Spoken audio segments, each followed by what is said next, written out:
7월 18일 목요일 하나님 말씀 열왕기하 12장 9절부터 21절까지 말씀입니다. 오늘 본문이 조금 길어서 두 부분으로 나눠서 본문을 같이 읽고 그리고 읽어가면서 같이 보겠습니다. 먼저 9절부터 16절입니다. 함께 교독하겠습니다. 제사장 여호야다가 한 궤를 가져다가 그것의 뚜껑에 구멍을 뚫어 여호와의 전문옥이 오른쪽 곧 제단 옆에 두매 여호와의 성전에 가져오는 모든 은을 다 문을 지키는 제사장들이 그 궤에 넣더라. 이에 그 궤 가운데 은이 많은 것을 보면 왕의 서기와 대제사장이 올라와서 여호와의 성전에 있는 대로 그 은을 계산하고 봉하고 그 달아본 은을 일하는 자 곧 여호와의 성전을 맡은 자의 손에 넘기면 그들은 또 여호와의 성전을 수리하는 목수와 건축하는 자들에게 주고 또 미장이와 석수에게 주고 또 여호와의 성전 파손한 데를 수리할 제목과 다듬은 돌을 사게 하며 그 성전을 수리할 모든 물건을 위하여 쓰게 하였으되 여호와의 성전에 드린 그 은으로 그 성전의 은 대접이나 불집게나 주발이나 나팔이나 아무 금 그릇이나 은 그릇도 만들지 아니하고 그 은을 일하는 자에게 주어 그곳으로 여호와의 성전을 수리하게 하였으며 또 그 은을 받아 일꾼에게 주는 사람들과 회개하지 아니하였으니 이는 그들이 성실히 일을 하였습니다. 속건제의 은과 속죄제의 은은 여호와의 성전에 드리지 아니하고 제사장에게 돌렸더라. 어제 본문에 이어서 나온 내용이죠. 어제 본문에 요아스가 성전을 수리해라 라는 명령을 하죠. 그 성전이 상징적인 의미가 있었기 때문에 15년 이상 방치되었던 성전을 새롭게 수리함으로 하나님과 우리의 관계가 새롭게 시작된다는 그런 의미가 있었기 때문에 성전 수리를 명하죠. 그런데 이 일이 시간이 굉장히 오래 지났음에도 불구하고 이루어지지 않았죠. 그 원인을 찾아보니까 제사장들이 그 일을 제대로 감당을 하지 못하는 거였어요. 그래서 어제 본문에 성전을 수리하는 사명도 중요하지만 함께 성전을 섬겨야 할 제사장들도 중요했기 때문에 그 일을 할 사람들을 따로 분리해서 만들어 놓은 장면이 이제 어제 본문이었고 구체적으로 그 일을 어떻게 했는지 기술한 장면이 오늘 우리가 읽었던 9절부터 16절까지의 말씀이죠. 대략 정리를 하면 이렇게 정리할 수 있을 것 같아요. 첫 번째는 뭐냐면 제사장들이 보수 재정을 직접 거두지 않아도 되도록 성전에 들고 나아가는 성전 문에 이렇게 돈꾀 즉 헌금함을 마련을 해둔 거죠. 그래서 사람들이 오가면서 제사장에게 이거 성전 수리비로 쓰세요라고 주는 게 아니라 그 함에 헌금할 수 있도록 재정을 모을 수 있도록 바꾸어 놓은 거죠. 그리고 그 재정이 어느 정도 차게 되면 그 모인 헌금을 오늘 본문 10절에 보면 왕의 서기와 그리고 요아스가 가장 신뢰할 만했던 대제사장이었던 여호야다가 그 재정이 얼마나 되는지를 둘이 함께 계수하는 거죠. 그러니까 혼자 하지 않도록 투명하게 이 일이 어떻게 진행이 되는지를 시스템으로 만든 거예요. 그리고 실무자가 직접 이 재정을 받아서 필요한 재료를 사고 그리고 사람이 필요하면 그 사람에게 인건비를 주고 이런 일을 하도록 만들어 놓은 거고 또 그것을 실무자를 믿고 진행을 하죠. 뭘 어떻게 썼는지 또 얼마를 어떻게 지출했는지 이런 걸 확인하지 않고 그거 잘 하고 있었기 때문에 계속해서 그걸 믿어 준 거예요. 그리고 실제로 그 일로부터 이제 분리가 돼서 원래 성전 제사장 업무만을 진행하게 되었던 제사장들에게는 원래 그들에게 주어져야 하는 것들 그것은 손대지 않고 그들에게 적절히 삶에 필요한 은들이 그들에게 돌아가도록 제도를 완전히 바꾸어 버린 거죠. 9절부터 16절까지의 내용이 이제 요 정도로 좀 정리가 될 수 있어요. 네, 요 정도로 정리를 하면서 깨닫게 되는 것이 있는데 첫 번째는 뭐냐면 이 일을 감당하는 사람을 그렇죠. 치리하고 감옥 보내고 이러지 않았죠. 사람을 없애버린 게 아니라 그걸 감당하는 사람을 바꾸어 주신 거잖아요. 이게 사실은 우리에게 되게 중요해요. 사람을 바꾼 게 아니라 시스템을 바꿨어요. 이게 사실 우리에게 굉장히 중요한 일인 것 같아요.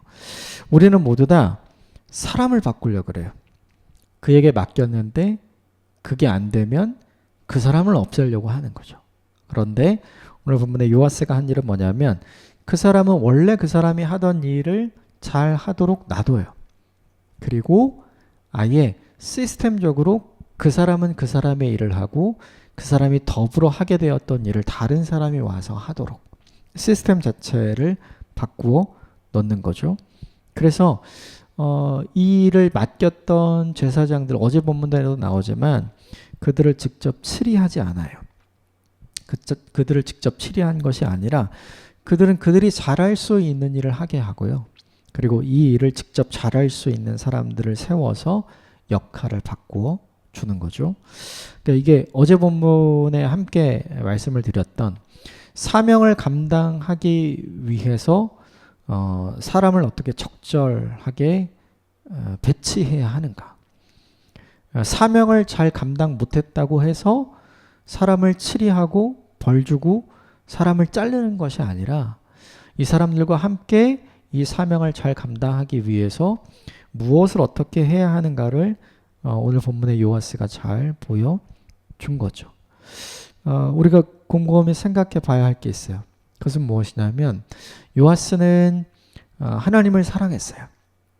그래서 아무도 돌보지 않고 15년 이상을 방치했던 성전을 보수하고 수리하고자 했던 거죠. 동시에 요아스가 사랑했던 건 뭐냐면 그 사명, 그 성전만을 사랑한 것이 아니라 그 성전에서 함께 일해야 하는 제사장들, 이 사람들도 사랑한 거죠. 이거가 되게 어려운 것 같아요. 이 균형을 갖기가 사실은 굉장히 어려운 일인 것 같아요. 어제 본문에 잠깐 나눴던 것처럼 우리는 둘 중에 하나만 선택을 하거든요. 대부분 사명을 선택을 하면 사람들을 너무 쉽게 알고요.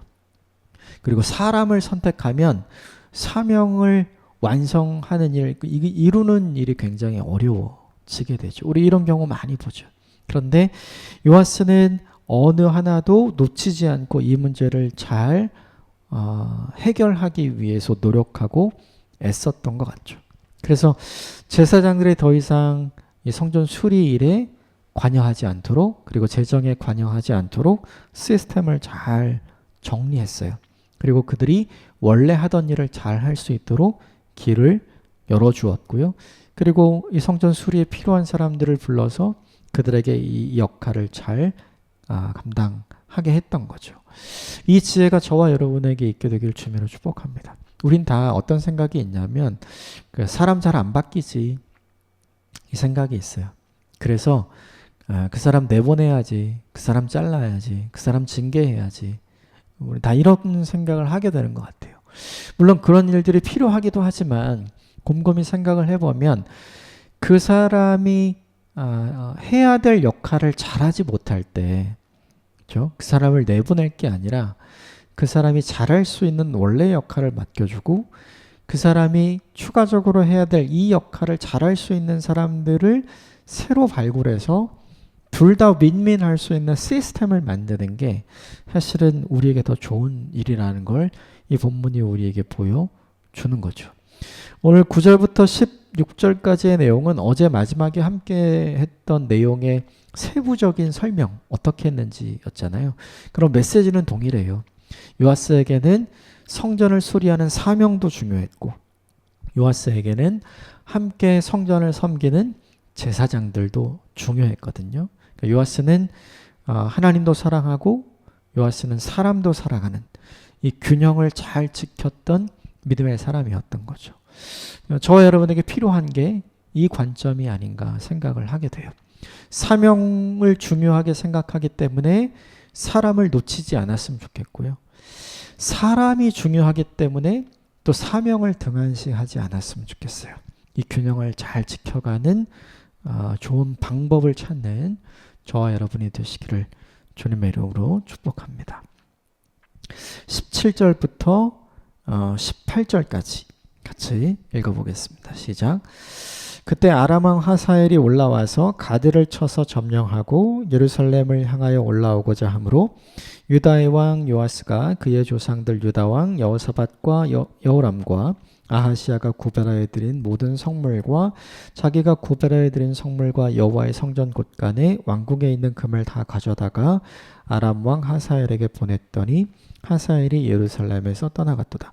17절에 아람은 사실은 예루살렘을 마주보는 요단강 동편 북쪽에 있죠. 남유다의 입장에서 보면 사실은 동북쪽에 있는 나라예요. 근데 이 동북쪽에 있는 나라가 오늘 가드를 쳤다고 하잖아요. 이 가드는 남유다라 보면 남서쪽에 있어요. 그러니까 남유다를 중심으로 보면 북동쪽에는 아람, 그리고 남서쪽에는 가드. 근데 여기를 지금 이 아람이 점령을 한 거거든요. 그러면 위에서도 내려오고 아래서도 올라가면 포위당해서 협공을 당하잖아요. 그러니까 굉장히 위험한 순간이 지금 보면 17절의 상황인 거죠. 그런데 되게 중요한 게 이 17절에 이르는 이 사건이 일어나기 전까지, 그러니까 9절부터 16절까지 성전공사에 대한 이야기가 나오잖아요.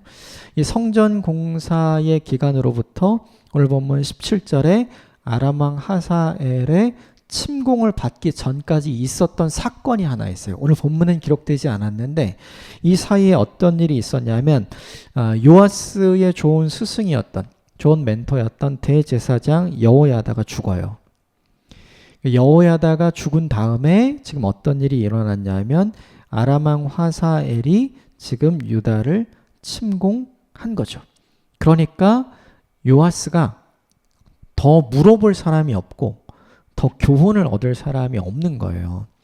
그래서 요아스가 한 일이 뭐냐 하면 18절에 성전에 있었던 모든 기물들 그리고 금은들 이걸 다 가져다가 누구에게 보내냐면 하사엘에게 보내죠. 그러니까 돈 주고 해결한 거죠. 우리가 여기서 생각을 해봐야 될 게 있어요. 뭐냐 하면 여호야다가 있었으면 어떻게 됐을까요? 여호야다에게 갔겠죠.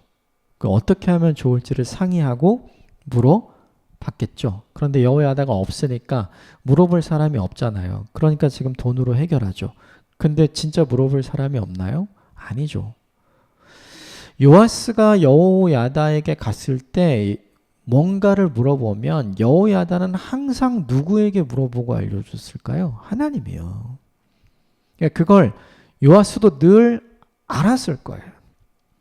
그러니까 요아스는 여호야다가 가진 개인적인 지혜와 지식을 배운 게 아니라 요아스가 대제사장이잖아요. 그러니까 하나님 입장에서 어떻게 보고 어떻게 해석하고 어떻게 선택하고 어떻게 결정해서 어떻게 해야 할 것인가. 이걸 늘 여호야다는 가르쳤을 거예요. 그러면 요아스 입장에서 해야 되는 게 있죠. 그건 뭐냐 하면 여호야다가 없어도 똑같이 요아스도 하나님께 물었어야 되는 거죠. 그런데 그런데 오늘 본문의 요아스는 여호야다가 없으니까 하나님께 묻지 않죠. 이게 약점이에요. 좋은 선생님이 있으면 그 선생님을 너무 의지하게 되는 거. 그렇죠? 오늘 본문에 요아스가 잘하기는 했어요. 그런데 그의 실수가 뭐냐 하면 그는 너무 여호야다를 의지했다는 거예요. 이걸 좀 더 레디컬하게 이야기하자면 요아스는 하나님을 의지한 게 아니라 요아스는 여호야다를 의지한 거죠. 요아스는 하나님을 믿은 것이 아니라 요아스는 여호야다를 믿은 것 같아요. 그래서 여호야다가 없을 때 그는 하나님께 나아가지 않죠. 이것이 우리에게 보여주는 메시지가 있어요. 그건 뭐냐면 믿음의 독립이 얼마나 중요한가. 믿음의 자생이 얼마나 중요한가를 보여주는 거죠. 여호야다라는 큰 믿음의 거목이 없어져도 나 스스로 하나님께 나아갈 수 있어야 되고 나 스스로 믿음을 지킬 수 있는 믿음의 자립 혹은 믿음의 독립 혹은 믿음의 자생력을 갖춘 사람이 되어야 하는데 요아스는 그걸 하지 못한 거죠. 그러므로 이 본문에서 우리가 적용해야 될 게 하나 있어요. 뭐냐면 내 믿음의 성장과 성숙을 도와주는 좋은 믿음의 멘토가 있고 선생님이 있고 모델이 있는 건 너무 좋은 일이에요. 그런데 이것이 계속 있으면 우리에게 어떻게 되냐면 우리가 이것을 의지하는 존재가 될 수 있는 함정이 있다는 걸 오늘 이 본문이 우리에게 보여주는 거죠. 요아스는 하나님을 의지했어야 됐어요. 하나님께 나아갔어야 했습니다. 그런데 결과적으로 요아스는 여호야다를 의지하고 여호야다에게 나아갔다는 걸 보여주는 거죠. 우리도 똑같을 수 있어요. 가만히 보면 하나님을 의지하는 것이 아니라 사람을 의지하는 것처럼 보일 때가 굉장히 많은 거죠. 그래서 이런 거예요. 그 사람과 함께 있으면 말씀 읽을 수 있고 그 사람과 함께 있으면 기도할 수 있고 그 사람과 함께 있으면 하나님의 입장을 헤아리고 하나님의 선하심을 떠올릴 수 있고 신뢰할 수 있지만 그 사람이 없으면 홀로 예배하지 못하고 그 사람이 없으면 홀로 기도하지 못하고 그 사람이 없으면 하나님께 나아가지 못하는 나를 발견한다면 오히려 그 사람이 내게 우상이 되는 거죠. 오늘 이 본문이 우리에게 보여주는 게 이거예요. 여호야다와 요아스는 너무 좋은 관계였지만 요아스에게 있어서 여호야다는 우상이 된 거죠. 여러분 사람이 우상이 될 수 있어요. 그걸 언제 아냐면 없어 보면 알아요. 내가 의지하고 내가 믿고 내가 모델로 생각했던 그 존재가 없어지면 드디어 내가 어떤 존재인지를 알게 되는 거죠. 근데 진짜 중요한 건 그때가 시작이잖아요. 여러분 철저하게 믿음의 독립을 위해 애쓰십시오. 철저하게 믿음의 자생력을 가진 사람이 되도록 노력하셔야 돼요. 그렇지 않으면 오늘 우리가 어떤 믿음의 모습을 갖게 되냐면 요아스처럼 여호야다에게 기생하는 믿음을 가진 사람으로 전락할 수 있어요. 하나님이 이걸 기뻐하시지 않는 거죠. 철저하게 믿음의 독립을 이룬 사람, 믿음의 자생력을 갖춘 사람, 의지적으로 누군가에게 의지하지 않는 신앙인이 되는 게 얼마나 중요한지를 이 본문이 우리에게 보여주죠. 오늘 하루 나 자신의 믿음이 어떤지를 가만히 생각해 봐야 할 것 같아요. 우리는 이런 얘기를 많이 해요. 내 믿음의 단짝, 내 영혼의 메이트. 하나님이 이런 사람을 내게 주셔서 얼마나 감사하는지 몰라요. 맞아요. 감사할 이야기죠. 그런데 어느 순간 그 사람이 없을 때 내 믿음이 흔들려 버리고 어느 순간 그 사람이 없을 때 내가 하나님을 패싱하게 된다면 오히려 그 사람이 우리에게 우상이 되었다는 걸 보여주는 반증인 거죠. 하나님이 이 사람을 우리에게 우리의 우상 삼으라고 주신 건 아니잖아요. 우리가 그렇게 만든 거거든요. 요아스가 여호야다를 그런 존재로 만들어버린 거죠. 그러므로 철저하게 시간이 지나면 지날수록 우리는 성장해야 되고 성숙해야 돼요. 그러면 어떻게 해야 되는가? 철저하게 독립된 믿음의 사람으로, 자생하는 믿음의 사람으로, 홀로 하나님을 의지할 수 있는 사람으로 성장하고 성숙해가는 일이 필요한 거죠. 이 일에 실수와 실패가 없는 저와 여러분이 되시기를 주님의 이름으로 축복합니다. 그 이후에 19절부터 21절까지는 요아스의 마지막 인생의 내용을 보여주는데요. 20절만 같이 읽어볼까요? 20절 시작. 요아스의 신복들이 일어나 반역하여 실라로 내려가는 길가의 밀궁에서 그를 죽였고. 죽기 전에 어떤 일이 있었냐면 여호야다가 죽고 나서 요아스가 우상숭배에 다시 빠지게 되거든요. 네, 그거를 여호야다의 아들이었던 스가랴라는 제사장이 지적을 해요. 왕이시여, 이거는 잘못된 일입니다. 이렇게 가면 안 됩니다. 초심을 기억하시고 다시 돌아오십시오. 이 이야기를 해요. 그런데 그 스가랴의 이야기를 듣고 요아스가 어떻게 하냐면 스가랴를 죽여버립니다. 성전에서 죽여요. 그러니까 사건들이 사람들에겐 굉장히 큰 충격을 준 거죠. 그리고 요아스가 어떻게 변질되었는지를 너무나도 잘 보여주죠. 이 전형적인 요아스의 모습에서 살펴볼 수 있는 게 뭐냐면 용두삼위 신앙이에요. 처음엔 너무나 잘 시작했는데 끝은 너무나 안 좋은 용두삼위의 모습. 우리가 이것 별로 안 좋아하잖아요. 근데 요아스의 모습이 전형적인 용두삼위 신앙의 모습이거든요. 이걸 통해서 한 가지 우리가 생각해 봐야 될 게 있어요. 그게 뭐냐 하면 우리의 일평생을 통해서 요아스의 일평생을 통해서 지켜야 하는 것이 무엇인가? 딱 한 가지죠. 하나님이 주신 처음 은혜. 그 은혜를 잘 지켰다면 용두삼위가 되지 않았겠죠. 근데 그 은혜를 잃어버렸기 때문에 용두삼위 신앙이 되고 그는 비참한 죽음을 맞이하게 된 거죠. 우리에게 적용하면 우리 일평생에 지켜야 되는 것이 무엇인가? 하나님이 내게 주신 은혜. 특별히 내게 처음 주신 그 은혜. 그 은혜를 잘 기억하고 그 주신 은혜를 받은 은혜로 알아서 잘 유지해 갈 때 우리는 용두삼위 신앙이 되지 않게 되는 거예요. 이게 사실은 우리 일평생의 숙제인 것 같아요. 우리도 날마다 믿음이 왔다 갔다 하잖아요. 그렇게 흔들리지 않는 믿음의 사람이 되기 위해서 우리가 필요한 일은 무엇이냐면 하나님이 주신 은혜를 잘 유지하고 기억하는 사람이 되는 것. 그리고 내가 다른 길로 갈 때 돌아오라는 하나님의 음성을 하나님의 음성으로 받아들일 수 있는 사람이 되는 것. 요아스는 결국 그걸 못해서 스가랴를 죽이게 되거든요. 그래서 그는 오늘 본문의 최후를 맞이하게 되죠. 이런 일들이 저와 여러분에게 없게 되기를 바랍니다. 용두삼위 인생이 되지 않게 되기를 주님의 이름으로 축복합니다. 승승장구의 신앙인이 되었으면 좋겠어요. 점점 시간이 지나면 지날수록 점점 더 좋아지고 든든해지고 견고해지는 믿음의 사람이 되기를 주님의 이름으로 축복합니다. 함께 기도하겠습니다.